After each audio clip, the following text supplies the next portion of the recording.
청춘 남녀가 만나서 사랑에 빠지고 결혼을 해서 가정을 꾸리게 되면 지금까지 혼자 살아오던 삶의 방식에서 벗어나야 됩니다. 너와 내가 만나서 한 가정을 이루다 보면 새로운 삶의 환경, 새로운 삶의 문화가 만들어지게 되는 것이죠. 저도 생각해 보면요, 결혼 전과 결혼 후가 많이 달라졌습니다. 예를 들면 결혼 전에는 집에 들어와도 손을 닦는 것다거나 위생에 별로 신경 쓰지 않고 살았다면, 결혼하고 나서는 항상 집 밖에 있다가 집 안에 들어오면 가장 먼저 손부터 닦는 것이 익숙해졌습니다. 결혼 전에는 제가 제 방을 정리하지 않아도 아무런 바다가 되지 않았습니다. 그게 저의 삶의 방식이었습니다. 옷을 벗을 때는 그냥 뱀이 껍질 벗기듯이 옷 쭉 그냥 벗고, 옷을 입을 때는 다시 그 껍질로 들어가서 옷을 입고 몸에 두르고 이렇게 살아왔는데, 이제 아내의 반복되는 잔소리로 인해서 그래도 이제는 어느 정도 집안을 정리하며 살고자 애씁니다.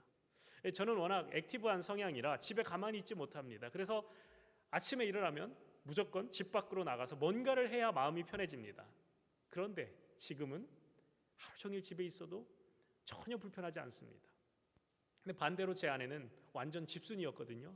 하루 종일 집에, 일주일 내내 집에 있어도 답답해하지 않습니다. 그런데 요즘은 한 번씩 바깥에 나가서 바람을 쐬지 않으면 답답해합니다. 이제 서로 사랑하니까 서로의 성향을 수용하고 서로의 삶의 스타일에 조금씩 서로 맞춰져 가며 변하고 있습니다. 물론 그러한 과정이 원만하지만은 않습니다. 싸우면서 네가 나에게 맞춰라 주장하기도 합니다. 하지만 어쨌든 변화가기 마련이다라는 것이죠. 왜냐하니까 함께하니까, 사랑하니까. 우리의 신앙도 마찬가지입니다. 그리스도인은 지속적으로 변화를 경험합니다. 주님이 내 안에, 내가 주님 안에 살아갈 때 우리는 주님의 거룩한 성품을 닮아갑니다. 정말 주님을 사랑한다면 주님과 친밀한 관계로 살아가다 보면 변하지 않는 게 오히려 이상한 일입니다. 당연히 변화돼야 되고 변화되어야 맞습니다. 오늘 본문은 바울의 두 번째 기도문입니다. 이미 에베소서 1장에서 바울의 기도가 있었습니다. 1장에 나오는 첫 번째 기도는 그리스도 안에서 우리가 받은 복음의 내용이 무엇인지를 깨닫게 해달라는 기도였습니다. 첫 번째 기도가 성도의 신앙 여정, 곧 우리가 받은 구원의 외적이고 객관적인 진리를 아는 것이었다면, 오늘 우리가 나누게 되는 두 번째 기도는 한 개인의 내적인 영적인 강건함과 충만함에 대한 아주 본질적인 이야기를 담고 있습니다. 자, 오늘 본문으로 돌아와서요, 우리 14절과 15절 말씀 다시 한번 읽어보겠습니다. 14절과 15절 시작. 이러므로 내가 하늘과 땅에 있는 각 족속에게 이름을 주신 아버지 앞에 무릎을 꿇고 비노니. 바울은 이제 두 번째 기도를 하면서 이러므로, for this reason, 이렇게 단어로 시작합니다. 이 단어 너무나 중요하죠. 바울이 이토록 간절하게 다시 무릎을 꿇을 수밖에 없는 이유가 있다라는 뜻입니다.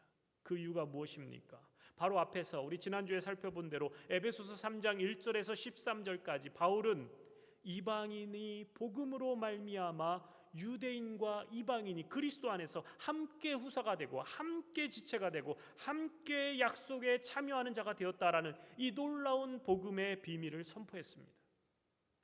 유대인과 이방인을 가르던 담이 허물어지고 그리스도 안에서 모두가 한 몸이 되는 이 경이로운 구원의 비밀을 깨닫고 보니 바울은 자연스럽게 기도의 자리로 나아갈 수밖에 없었던 것입니다. 복음의 진리를 깨달은 그 지성이 이제는 간절한 기도로 연결되는 지점, 여기가 바울의 기도의 핵심입니다. 바울은 이 놀라운 은혜를 받은 교회로서의 본질적인 사명을 제대로 감당하길 원했습니다. 교회가 이 복음의 순수함을 잃지 않기 위해 세상의 핍박에, 환난에 혹은 내부의 유혹에 넘어지지 않고 신실하게 그 사명을 완수하기 위해 무엇이 필수적이라고 보았는가? 바울은 그것이 간절한 기도다라고 말을 하고 있습니다. 그래서 하늘과 땅에 있는 각 족속에게 이름을 주신 아버지 앞에 무릎을 꿇고 비는 것입니다. 우리가 에베소서를 지금 계속해서 묵상해 오고 있는데요, 에베소서를 볼 때마다 우리는 바울에게서 하나님의 은혜에 대한 그 깊은 감격과 감사, 그리고 성도들을 향한 뜨거운 사랑의 열정을 느낄 수 있습니다. 바울은 당대의 최고의 지성인이었어요. 논리적이고 탁월한 신학자였으며 성경 교사였습니다. 하지만 그의 지성이 차가운 머리에만 머물러 있지 않았습니다. 그의 지성이 뜨거운 가슴과 연결되어 있었습니다. 그의 신앙은 냉랭하거나 형식적이지 않았습니다. 오직 복음과 능력과 사랑으로 충만했다는 것이죠. 그는 냉철한 논리를 가졌지만 밤낮 쉴 새 없이 기도하는 기도의 사람이었습니다. 여러분, 오늘날 우리가 살아가는 이 시대를 보십시오. 정보가 넘쳐나는 시대에 살면서 우리는 지성적으로 사람들이 정말 똑똑합니다. 교회에 대해서 아는 것도 많고 성경에 대해서도 많은 지식을 가지고 있습니다. 그런데 문제는 우리의 가슴입니다. 우리가 진리를 아는 만큼 진리에 감격하며 살아가고 있습니까? 우리의 마음은 냉랭하게 식어버리지 않았습니까? 신앙생활을 오래 하면 오래 할수록 형식과 의식만 남고 처음 복음을 들었을 때 그 뜨거운 감사와 열정을 잃어버리진 않았습니까? 바울은 바로 이 점에 있어서 우리에게 가장 좋은 본보기가 됩니다. 냉철한 지식으로 복음을 깨달았고 뜨거운 가슴으로 끊임없이 기도했습니다. 그리고 말씀과 기도로 하나님 앞에 나아갈 때 비로소 하나님의 능력을 우리의 삶 가운데 또 교회 가운데 나타나게 될 수 있다는 것입니다. 바울은 이 간절한 기도를 시작하며 아버지 앞에 무릎을 꿇고 비노니라고 말합니다. 무릎을 꿇는다. 이것은 어떤 자세만, 동작만 의미하지 않습니다. 기도하는 사람의 겸손함, 진지함, 그리고 하늘을 향한 깊은 경외의 마음으로 하나님 앞에 기도하는 것입니다. 성경에는 서서 기도하는 모습, 손을 들고 기도하는 모습, 심지어는 얼굴을 땅에 대고 부복하는, 엎드려 기도하는 모습, 다양한 기도의 제스처가 나옵니다. 어떤 자세를 취하든 중요하지 않습니다. 가장 중요한 것은 하나님을 향한 진실하고 겸손한 마음으로 나아가 기도하는 것이죠. 여러분, 언제 우리가 무릎 꿇어집니까?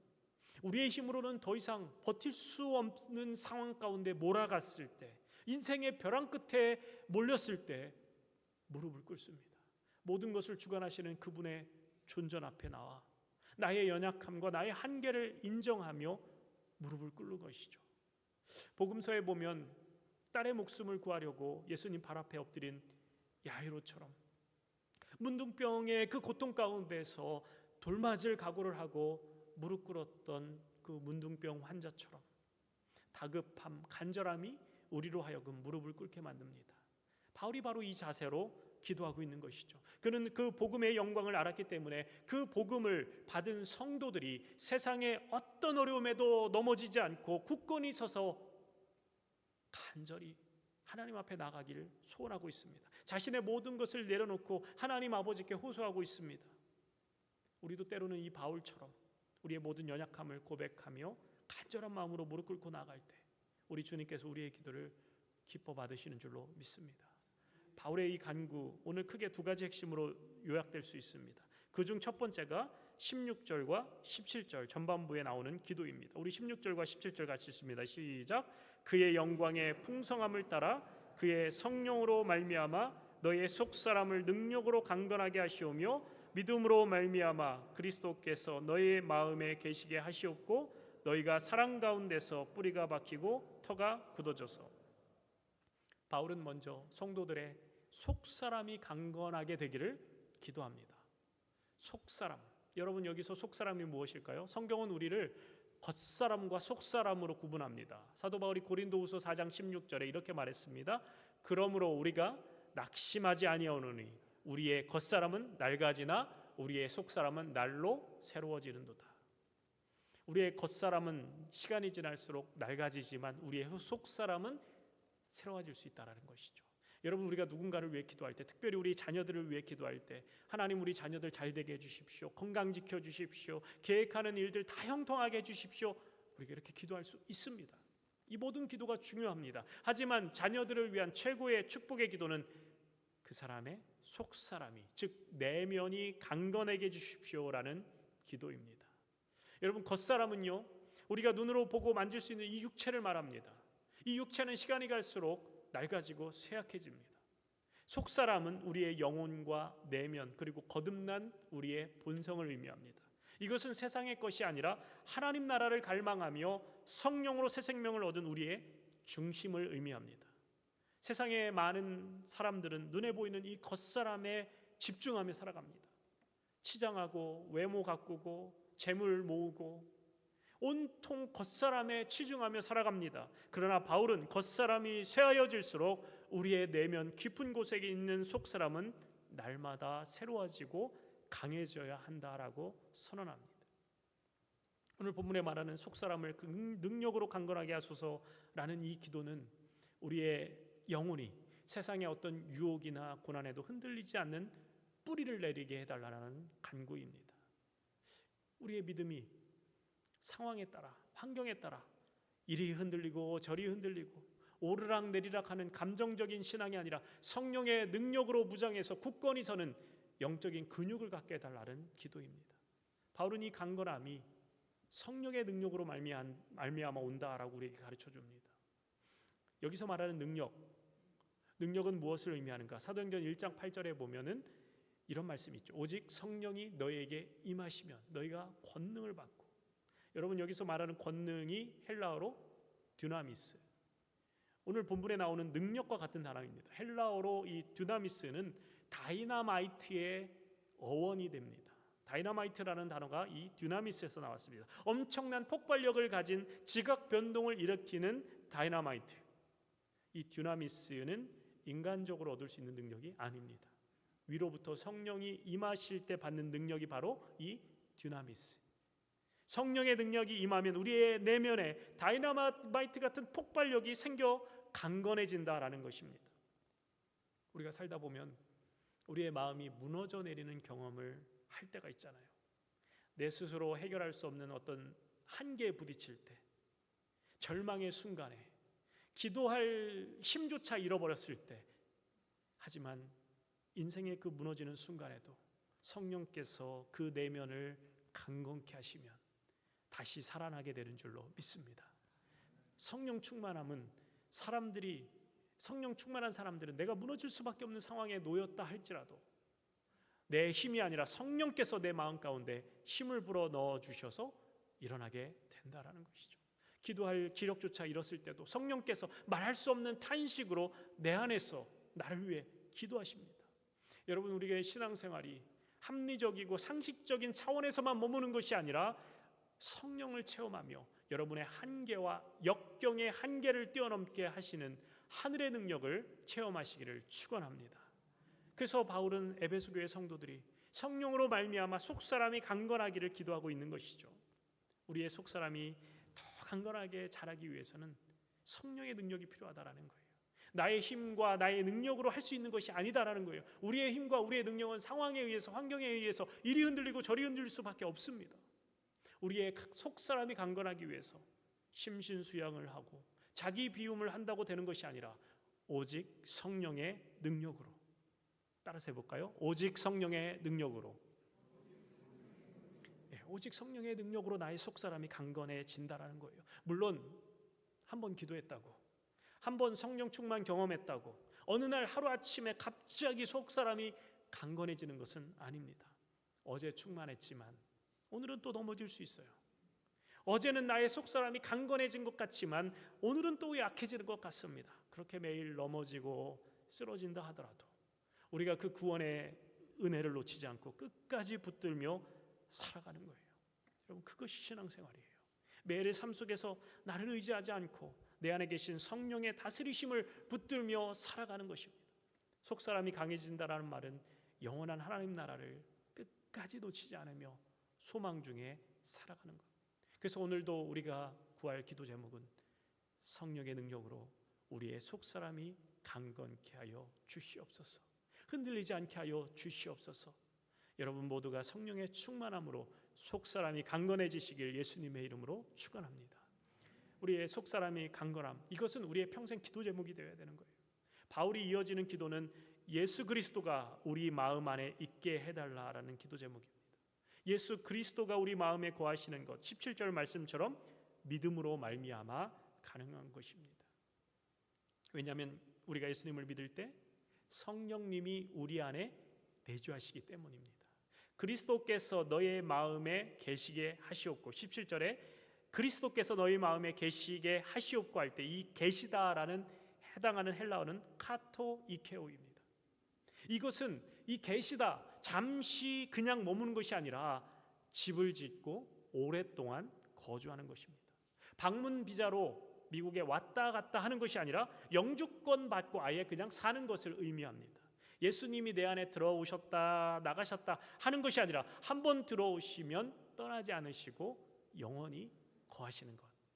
여러분, 기독교 이 교리의 신비 중에 하나가 바로 주님의 임재, 주님과의 연합의 신비입니다. 예수 그리스도는 자신이 성령의 임재를 통해서 실제로 우리 마음 가운데 들어오셔서 정착하시고 그곳에 안주하신다라는 것입니다. 그리스도께서 자신을 영접하는 우리 마음을 거처로 삼으신다라는 거예요. 그런데 문제는 무엇입니까? 우리가 주님께 우리의 마음을 완전히 내어드리지 않는다라는 거예요. 여러분, 교회를 오래 다녀서 교회 문화에는 익숙합니다.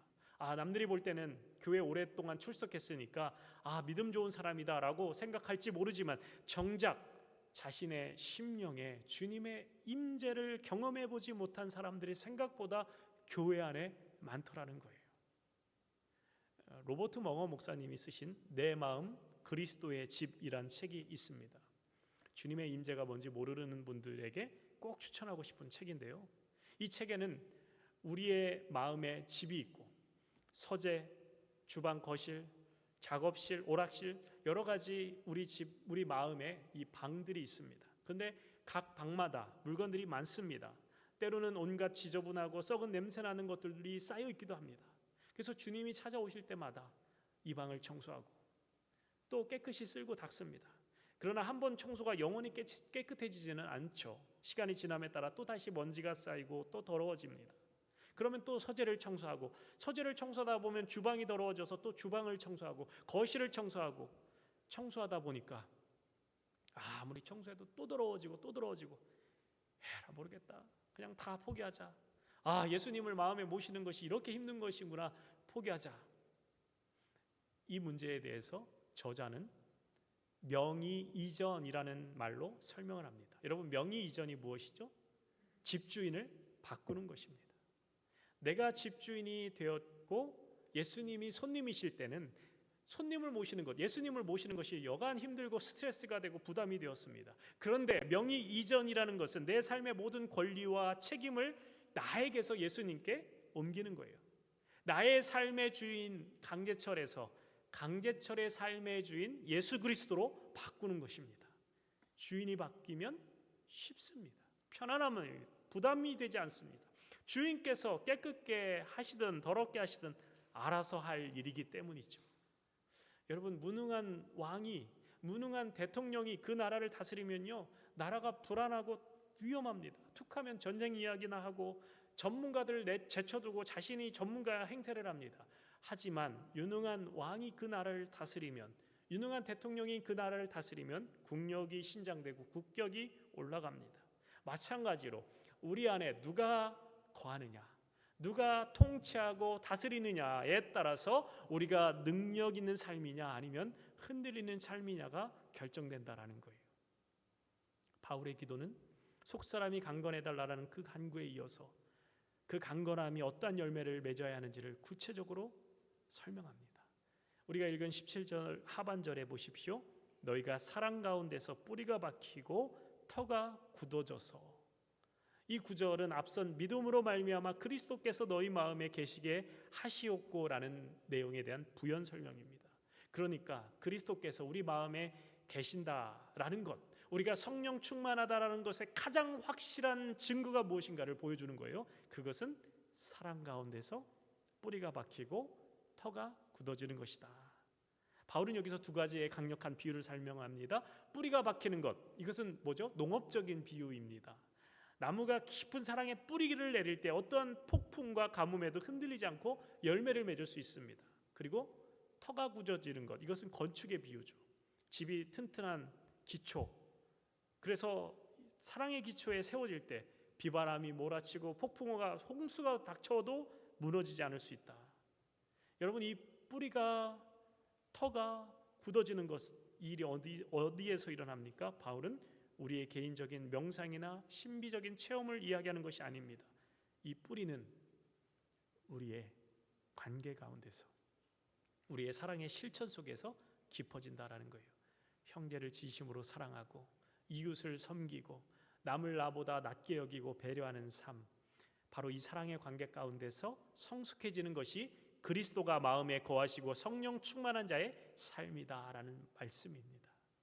여러분, 우리가 아무리 많은 성경 지식을 가지고 있고 예배를 열심히 드려도 우리의 삶에 사랑이 없고 관계가 다 깨어져 있다면 그것은 뿌리가 깊은 신앙이 아닙니다. 뿌리가 얕고 기초가 부실한 신앙인 것입니다.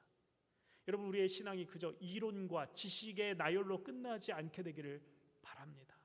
그리스도의 사랑은 머리가 아닌 심령으로 체험하는 진리입니다. 우리는 이 지식에 넘치는 사랑을 맛볼 때 우리의 속사람이 비로소 강해지고 하나님의 모든 충만하심으로 채워지는 역사를 경험하게 될 줄로 믿습니다. 이것이 바로 바울이 우리를 위해서 간절히 구했던 궁극적인 기도입니다. 이어서 바울은 또 다른 핵심 기도를 드리죠. 18절과 19절 중에 능히 모든 성도와 함께 지식에 넘치는 그리스도의 사랑을 알아. 우리가 이 땅을 살아가는 데 있어서 사랑은 필수적입니다. 인간은 혼자 살아갈 수 없는 관계적인 존재로 하나님이 만드셨기 때문에 제대로 된 사랑을 경험하고 우리가 사랑을 받고 사랑을 주고 그렇게 우리의 인격과 영혼이 온전히 자라가게 됩니다. 가정에서 온전한 사랑을 받지 못한 자녀가 정서적으로 크면서 어려움을 겪게 되는 것처럼 하나님과의 관계 가운데서도 마찬가지입니다. 하나님으로부터 오는 완전한 사랑을 우리가 경험할 때 우리는 온전한 인격이 되고 경건한 삶을 살며 아름다운 열매를 맺을 수 있다라는 것이죠. 이런 바울은 이 사랑을 독특한 표현으로 합니다. 지식에 넘치는 그리스도의 사랑이다. 지식에 넘치는 그리스도의 사랑이다. 이 사랑은 우리가 논리적으로 분석해서 얻을 수 있는 사랑이 아닙니다.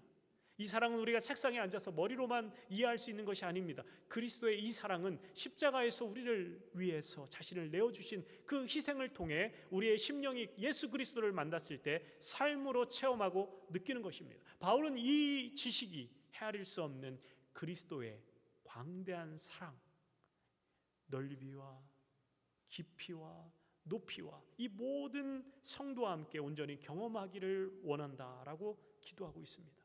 왜냐하니까 하나님의 사랑의 비밀을 아는 것이야말로 이 세상의 모든 지식 중에 가장 위대하고 가장 본질적인 지식이기 때문입니다. 그래서 그리스도의 사랑은 지식을 초월하는 것이다. 생각만으로는 알 수 없다라는 것이죠. 우리의 심령이 그리스도를 만남으로 체험하게 된다라는 것입니다. 이제 19절 말씀 함께 읽습니다. 19절 시작. 그 너비와 길이와 높이와 깊이가 어떠함을 깨달아 하나님의 모든 충만하신 것으로 너희에게 충만하게 하시기를 구하나라. 바울의 기도는 충만입니다. 충만하게 하소서. 그 사랑의 너비와 길이와 높이와 깊이가 어떠함을 깨달아 하나님의 그 모든 충만하심으로 충만하게 하소서. 여러분, 이 19절 한 절 충만이라는 단어가 두 번이나 기록되어 있습니다. fulness, 가득 차서 넘치는 상태, 충만. 유진 피터슨 목사님이 그의 책 부활을 살라라는 그 책에서 이 충만이라는 단어를 이렇게 묘사합니다. 유진 피터슨 목사님의 친구의 경험을 빌려서 이 충만이라는 단어를 설명하는데, 수년 전에 미국의 신실한 그리스도인 가정에서 IT에 살던 5살짜리 여자아이를 입양한 거예요. 그 아이의 부모는 교통사고로 다 죽었습니다. 일가 친척 아무도 없고 돌봐줄 단체도 없어서 그냥 거리에 배회하던 이 어린아이, 굶주림과 두려움 속에서 선교사 부부를 만나게 되었습니다. 그리고 미국의 신실한 그리스도인 가정으로 인도가 됩니다. 미국행 비행기를 타고 이제 공항에서 양부모에 맡겨지면서 이 어린아이에게 새로 태어남을 경험하게 됩니다. 양부모와 함께 이제 앞으로 살 집에 돌아온 그날, 이 피터슨 목사님의 친구 부부는 새로 얻은 딸과 처음으로 이 저녁 만찬을 즐깁니다. 그 만찬에는 여러 가지 맛있는 메뉴가 다 올라왔습니다. 돼지고기와 갈비살, 그리고 접시, 그 여러 가지 으깬 감자. 입양된 아이는, 그 IT에서 다 살아온 그 아이는 한 번도 태어나서 이렇게 많은 음식을 본 적이 없는 거예요. 그 수많은 음식이 식탁 위에 올려놓은 것을 처음 보았는데, 더 놀라운 사실은 새로 생긴 그 두 청소년 오빠들이 10대 남자 청소년답게 엄청 개걸스럽게 식탁 위에 놓여진 음식을 싹싹 비우는 것을 보면서 이 아이는 눈이 휘둥그레져 가지고 말이 없어지면서 얼굴에 근심 구름이 끼어 있더라는 것이죠. 분명히 빨리 사라진 음식 때문에 이 아이가 실망한 것이 분명합니다. 배를 굶으며 지난 날을 보내왔기 때문에 식탁에 그 음식이 다 사라진 것을 보고 그 음식을 먹으려면 하루나 며칠을 더 기다려야 될 것을 생각하며 이 아이는 실망했던 것입니다. 이것을 눈치챈 양부모는 그 아이의 손을 잡고 냉장고 문을 열고 음식이 든 캐비닛을 열고 보여주었습니다. 그곳에 신선한 우유와 오렌지 주스와 야채와 고기와 감자 가득했어요. 그러면서 우리 집에는 이렇게 음식이 많다고, 아무리 오빠들이 저렇게 개걸스럽게 많이 빨리 먹는다 하더라도 우리는 음식이 넘쳐난다고 설명하면서 오빠들이 더 이상 식탁 위에 경쟁자가 아니다 라고 말해주면서 너에겐 새로운 집이 생겼다, 너에겐 새로운 가족이 생겼다, 너는 이제 다시는 굶지 않을 것이야 라고 말해주니까 그때 비로소 이 아이의 얼굴이 밝아졌다라는 이야기를 들은 뒤에 이 유진 피터슨 목사님은 그의 책 에베소서에서 이 충만함, 모든 충만을 묵상할 때마다 그 가족이 떠오른다라고 고백합니다. 여러분, 예수 그리스도 안에서 발견된 우리를 향한 이 사랑의 너비와 길이와 높이와 깊이는 하나님의 그 충만 중에 충만으로 표현되고 있는 거예요. 하나님께서 우리에게 이러한 충만을 주시기 원하신다라는 거예요. 그 충만은 결코 바닥나지 않는다. 그 충만함은 결코 마를 날이 없다라는 거예요. 그 충만함은 결코 결핍이 없어서 계속해서 넘쳐나고 또 넘쳐나는 하나님의 충만함, 이것이 그리스도 예수 안에서 누릴 수 있는 성도의 특권이다라는 거예요. 예수 그리스도 안에서 발견된 하나님의 충만함으로 충만케 하여 주시옵소서. 이것이 우리 성도들이 드릴 수 있는 최선의 기도고 이상적인 기도입니다. 바울이 마지막으로 하나님께 대한 송영으로 그의 기도를 마치죠. 20절과 21절 같이 읽습니다. 시작. 우리 가운데서 역사하시는 능력대로 구하거나 생각하는 모든 것에 더 넘치도록 능히 하실 이에게 교회 안에서와 그리스도 예수 안에서 영광이 대대로 영원 무궁하기를 원하노라. 아멘. 여기서 강조되는 능력, 이거 하나님의 능력이죠. 우리가 구하는 것이나 생각하는 것보다 더 넘치도록 주시는 하나님이시다. 우리의 생각이나 기도는 너무나 부족해서 마땅히 구할 바를 알지 못하고 마땅히 생각할 바를 생각하지 못하고 구할 때가 많이 있습니다. 그러나 우리의 모든 생각과 원함을 아시는 하나님께서 우리가 생각하지 못한 것까지, 우리가 구하지 못한 것까지 이루어 주실 능력의 하나님이시다라는 거예요. 왜냐하면 그분은 나보다 나를 더 잘 아시는 하나님이시기 때문에. 바울은 이방인들에게 복음을 전하다가 온갖 수모를 당하여 지금은 감옥에 갇혀 있습니다. 이 편지를 받아보는 사람들은 에베소에 흩어져 힘들게 믿음을 지키며 살아가고 있는 성도들입니다. 예전에는 바울이 스스로가 의롭고 괜찮은 사람인 줄 알았어요.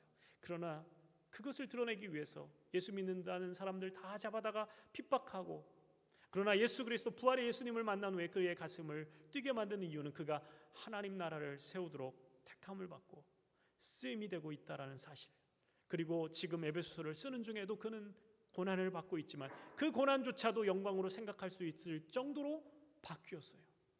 빌립보서에서도 그는 옥에 갇혀 있으면서도 기뻐한다라고 고백합니다. 왜요? 복음의 비밀을 위해 부름을 받았기 때문에.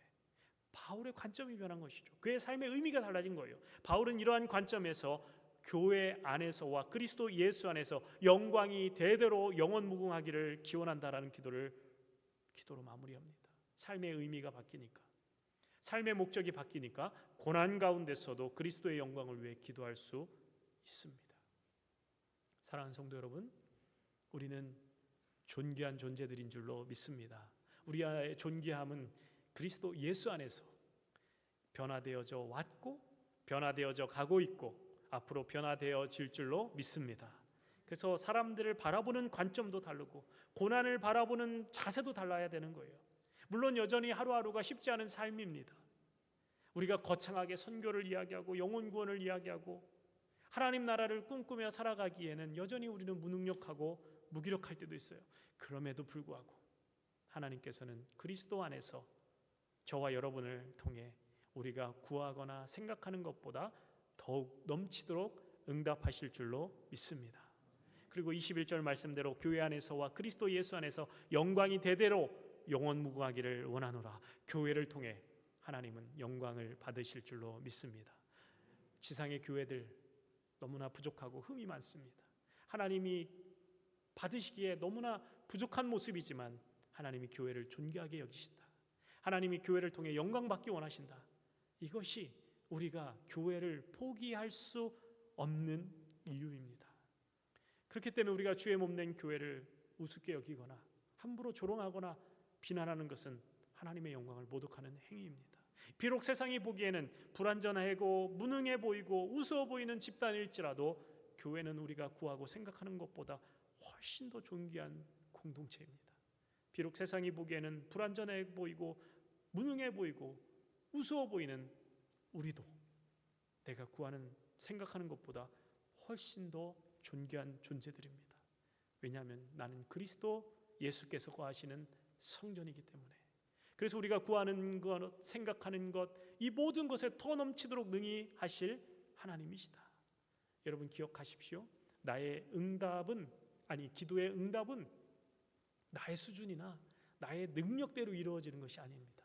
기도의 응답은 하나님의 능력대로 주시는 것이 기도의 응답인 줄로 믿습니다. 하나님의 수준으로, 하나님의 스케일대로, 하나님의 능력의 차원에서 기도가 응답된다라는 거예요. 그래서 어떨 때는 우리가 소심하게 10을 구했습니다. 그런데 하나님은 하늘문을 여시고 100천으로 응답하신다라는 거예요. 우리가 소심하게 물방울을 구했는데 하나님은 폭포수와 같은 은혜를 우리에게 쏟아부어 주시는 하나님을 기대하며 주님께서 내 안에 거하시되 더욱더 충만케 거하시기를 간구합니다. 내 삶이 예수님으로 충만케 하여 주시옵소서. 영원한 왕으로 나를 다스리시고 통치하시는 그 주님 제 안에서 충만케 하여 주시옵소서. 그렇게 우리 주님의 통치하심, 다스리심을 붙들기 위해서 오늘 하루도 주님 안에서 하나님을 붙들며 살아가시는 저와 여러분 되시길 예수님의 이름으로 축복합니다. 아멘. 우리 함께 아까 불렀던